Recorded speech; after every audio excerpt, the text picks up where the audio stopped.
Bonjour Jean-Luc, comment vas-tu? Ça va. Bien. Merci de nous recevoir. Hein. Bah de rien. Merci d'être venu voir notre belle installation. Raconte-moi un peu de comment ça s'est passé. Donc avant c'était des terres en céréales, céréalières, Ouais, d'accord. et j'étais éleveur de moutons à côté, donc j'ai rapatrié les moutons sur la centrale photovoltaïque. D'accord. Et actuellement il y a 100 moutons, 100 brebis sur la parcelle. Ouais, Qui fait 27 hectares. D'accord. Donc en gros il y a 4 brebis hectares. D'accord. La même production qu'avant les panneaux solaires. Hein. En gros, dans notre région, on a 4 brebis hectares en plein air extensif. Et actuellement, on a vendu 140 agneaux pour 100 brebis. Donc ça fait une productivité fin d'année de 1,4 en extensif plein air, qui est tout à fait normal. Donc comme tu peux le constater, il y a de l'herbe aussi bien sous les panneaux que sur les panneaux.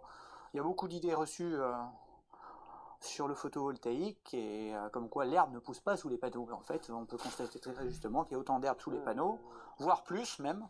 Et oui, parce qu'il pleut. Il pleut. Définitivement. Il pleut.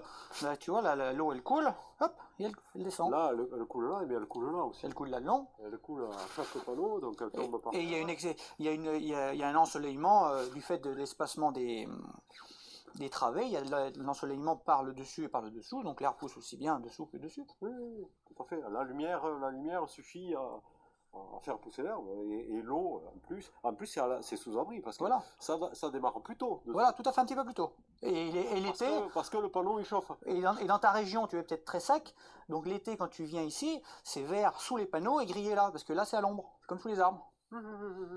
Et autre avantage, c'est qu'il y a une bergerie de plein air gratos. Donc tes brebis, elles ont 30 hectares pour se mettre, 15 hectares d'abri pour se mettre et faire leur petit à l'abri tout seul.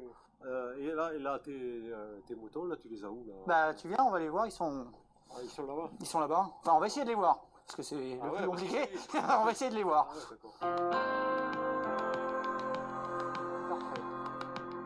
On n'a pas le droit de faire le trou, mais le champ était déjà drainé à 1,50 m. On n'a pas le droit de percer la position 5 m. Donc voilà, tranquille.